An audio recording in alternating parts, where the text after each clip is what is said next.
In today's slightly different episode of the podcast, I'm going to be sharing with you the cutting room floor from the videos from last week, including last episode of the podcast and the Midweek Ramble from Wednesday. I'm nursing a cold and my voice is shot, and so in order to provide you with some fun knitting content, I'm going to be sharing with you things that just didn't make the cut last week for the sake of time, but are still valuable and entertaining and might be of use to you. If that sounds like something you'd be interested in, grab something cozy to drink and your knitting and let's dive in.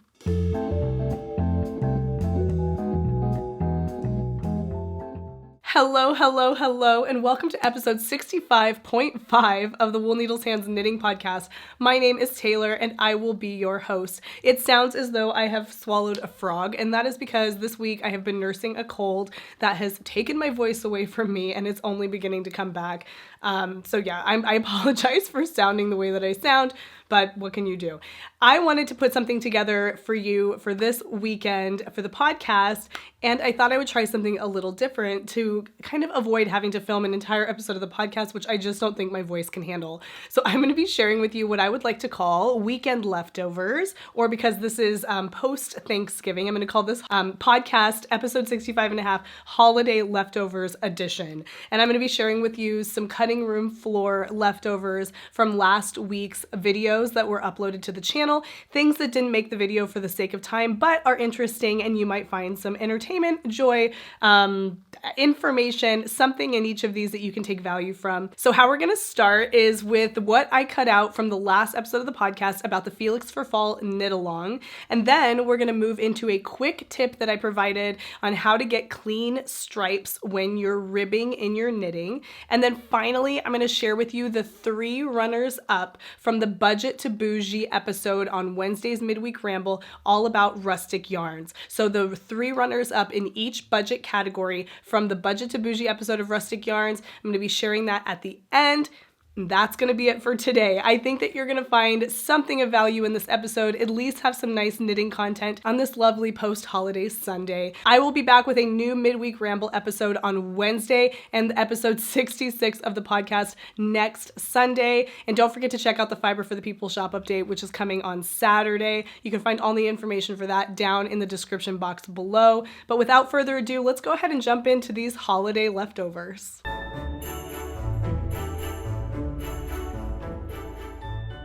This is a knit along that I've been hosting since October. We are knitting Felix pullovers and cardigans. You can learn all about this knit along if you click the link that pops up at the top of your screen now, or if you follow the video link that I include in the description box. This video will tell you all about the knit along. Now keep in mind the knit along ends in the middle of December. I believe we're going to set that ending, well, kind of early middle. December 10th is when I'm going to cap the Felix for Fall knit along. Follow the link in the description box to our Ravelry group and you can get all of the information over there as well.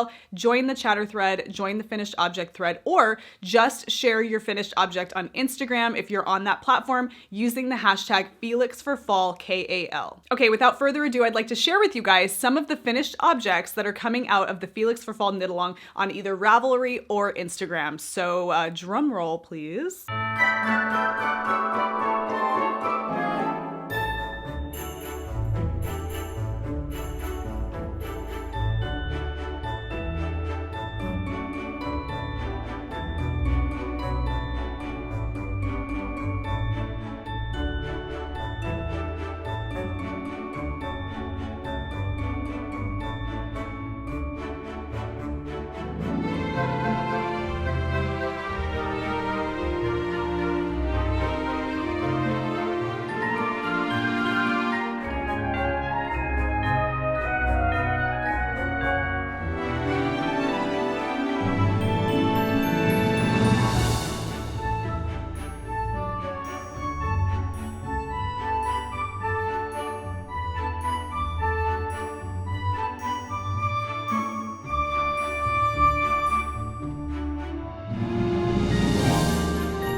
every time I see new ones, I think about wanting to cast on another one in a new color with new modifications. I just love this design so much. So again, if you want to get involved, or even if you're just feeling inspired to knit a Felix, do it because you will not be disappointed. It is such a fantastic pattern.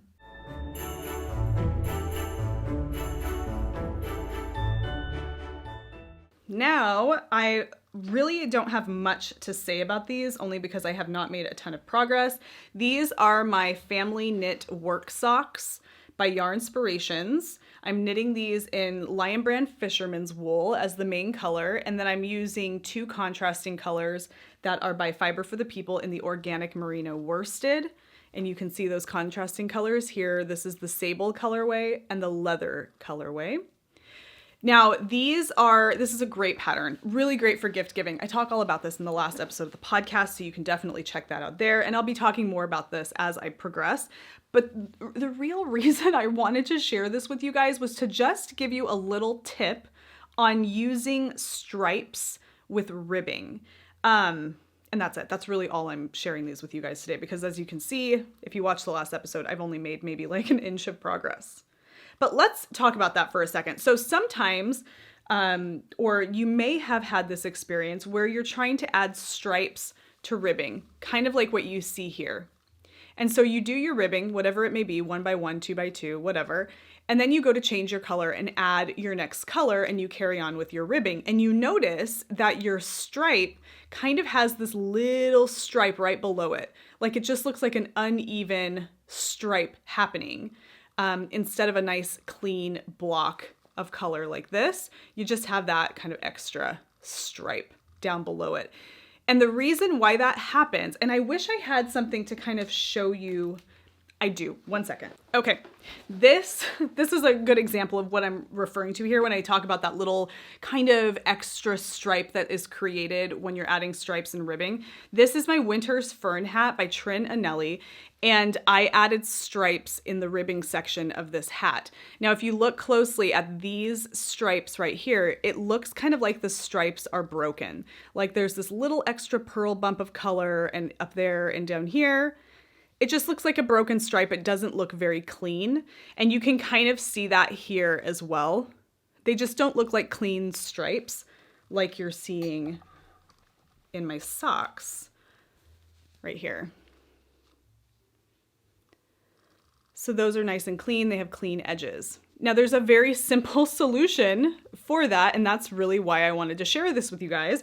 And the way to have a nice clean stripe when you're ribbing is when you add the new color, instead of carrying on your ribbing pattern, whether it's 2 by 2 or 1 by 1, that first round where you add that new color, you knit the entire round completely. So instead of doing your ribbing, you knit solid for that first introduction round of that new color. And then the following round, you carry on with your ribbing. And then when you're adding your base color back, so once this stripe is finished and you're adding that neutral color back, it's the same rule. You make sure that that first round of adding that new color is a straight knit round, and then the subsequent rounds after that can continue that the ribbing pattern. That first round has to carry on that knit all the way around, and that gives you that nice clean edge. And the same rule applies if you're doing a pinstripe and you only want 1 row of color. You want to make that pinstripe round where you're adding that additional color a knit round completely, and then all the subsequent rounds after that can be your ribbing pattern. So whenever you're adding a color or going back to the base color, you want to make sure you're only knitting and not incorporating the ribbed structure, and you'll have a nice clean edge to your stripes. Hope that makes sense. I remember it was pretty, I remember when I first realized that's what you had to do. It was a while ago. I was always so frustrated when I wanted to add stripes to the top of socks that I could never get that really nice clean edge. And then I read a pattern somewhere down the road or something, and somebody says always knit the first round when you're adding color for stripes, and then you won't have that weird jog in your stripes when you're ribbing. So I wanted to share that with you, just a kind of a tip Since I was working on this project and it did require ribbed stripes, it is important for us to kind of share these things because you'd be surprised how many folks who even have been knitting for a long time, it just doesn't occur to them. So little bits and bobs of information like that can be really useful.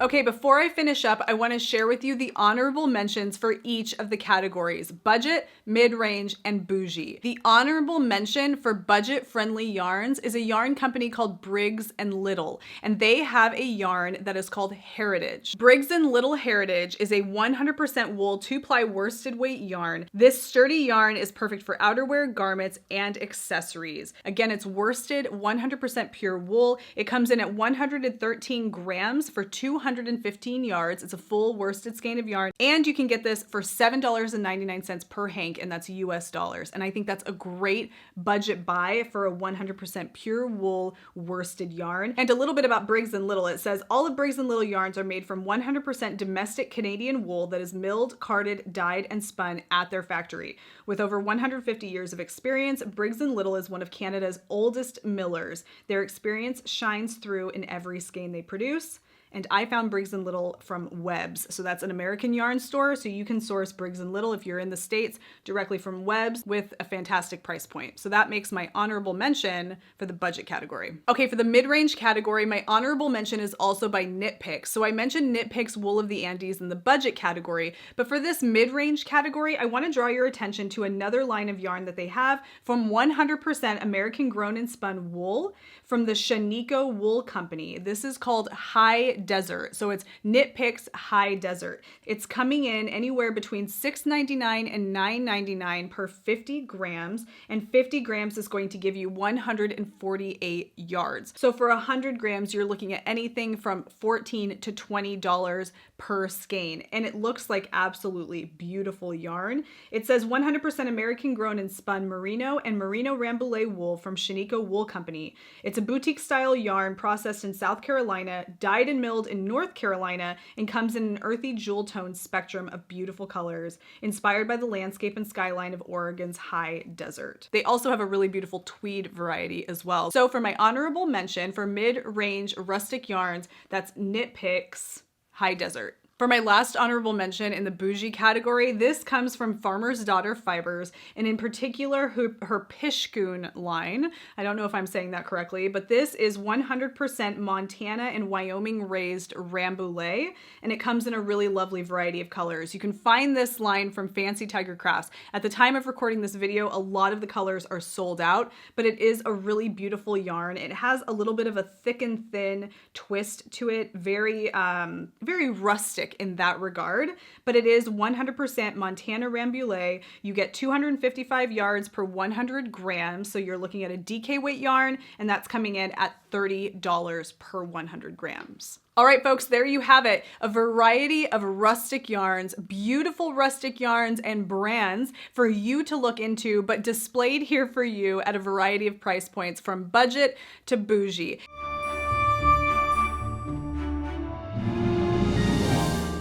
As always, thank you guys so much for taking the time to watch today. If you would like to see more content here at the Wool Needles Hands channel, please don't forget to subscribe, hit the like button, click the notification bell so you can be notified anytime I upload things new on the channel.